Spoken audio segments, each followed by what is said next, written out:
حضرت نعمان بن ثابت المعروف امام ابو حنیفہ رحمۃ اللہ علیہ، کیا وہ اپنے قیاس جو ہیں وہ قرآن و سنت کے خلاف بھی کیا کرتے تھے؟ کیا وہ اپنی بات منوایا کرتے تھے اور حدیث کو پس پشت ڈال دیا کرتے تھے؟ اور اسی موضوع پر امام باقر رحمۃ اللہ علیہ نے بھی امام ابو حنیفہ پر اعتراض کیا تھا۔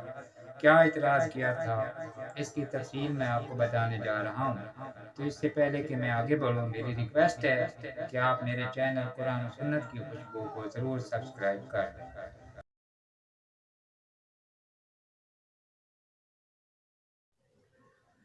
ناظرین، اکثر لوگ یہ اعتراض کرتے ہیں کہ امام ابو حنیفہ، جن کا اصل نام تھا نعمان بن ثابت رحمۃ اللہ علیہ، کہ وہ کیا کرتے تھے، وہ اپنا قیاس منوایا کرتے تھے اور قرآن و سنت کے خلاف انہوں نے فقہ ایجاد کیا۔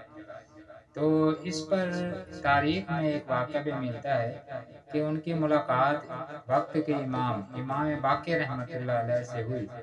تو انہوں نے بھی جب ملاقات ہوئی تو امام ابو حنیفہ رحمۃ اللہ علیہ کے سامنے یہ اعتراض کیا کہ کیا تو ہی وہ نعمان بن ثابت ہے جو حضرت محمد مصطفیٰ صلی اللہ علیہ وسلم کی احادیث کے سامنے اپنا قیاس پیش کرتا ہے اور قیاس پر فیصلے کرتا ہے اور نیا فقہ ایجاد کر لیا ہے؟ جس طرح آج کل لوگ اعتراض کرتے ہیں کہ امام ابو حنیفہ نے نیا دین ایجاد کیا تھا۔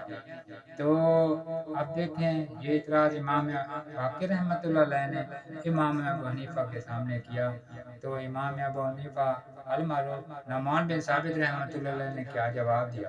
انہوں نے کہا، حضرت، اگر میں قرآن و سنت کے خلاف قیاس پر عمل کرتا تو مجھے بتاؤ، ایک دو سوال میں آپ سے کرنا چاہتا ہوں۔ ان میں سے ایک سوال انہوں نے ان سے یہ کیا، مجھے یہ بتاؤ کہ نماز اور روزہ میں سب سے زیادہ افضلیت کس کی ہے، فضیلت کس کی ہے، نماز کی ہے یا روزہ کی ہے؟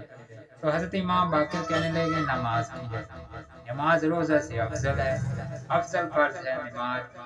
تو حضرت امام ابو حنیفہ نے فرمایا کہ جب عورت حیض میں ہوتی ہے تو اس کے بارے میں کیا حکم ہے کہ اگر نماز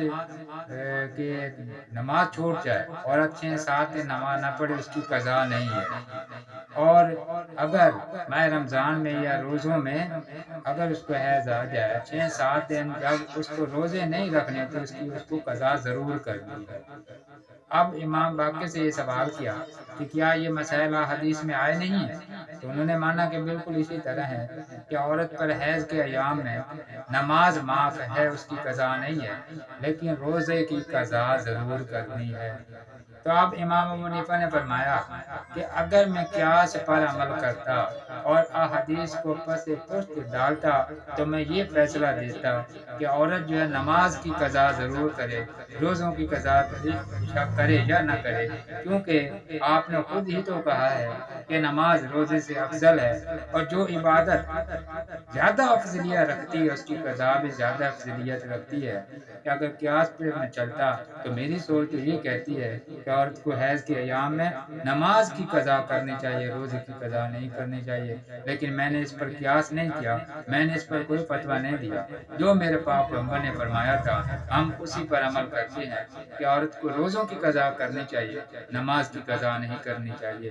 تو اس جواب پر حضرت امام باقر رحمۃ اللہ علیہ مطمئن ہو گئے اور انہوں نے کہا واقعی حضرت نعمان بن ثابت ایک بہت بڑے اللہ والے اور فصاحت و بلاغت والے نیک انسان ہیں اور باعقل باشعور، اور وہ قیاس یہ نہیں کرتے کہ انہوں نے کوئی نیا دین ایجاد کر لیا ہے، کوئی نیا فقہ بنا لیا ہے، بلکہ ان کی فقہ کا مقصد ہی یہی ہے کہ انہوں نے جو مسائل قرآن میں پڑھے، جو حدیث میں پڑھے، ان کو آسان انداز میں امت تک پہنچائے ہیں۔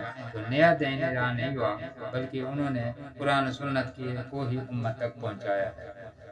تو ناظرین، اگر یہ آج کی ویڈیو آپ کو پسند آئی ہو، میری بات آپ کو سمجھ آئی ہو، یا میں آپ کو سمجھانے میں کامیاب ہو گیا ہوں، تو میری گزارش ہے کہ میرے چینل قرآن و سنت کی خوشبو کو سبسکرائب کر لیں۔ انشاءاللہ اسی طرح کی معلوماتی، علمی، ادبی، اصلاحی ویڈیو آپ تک پہنچتی رہیں گی۔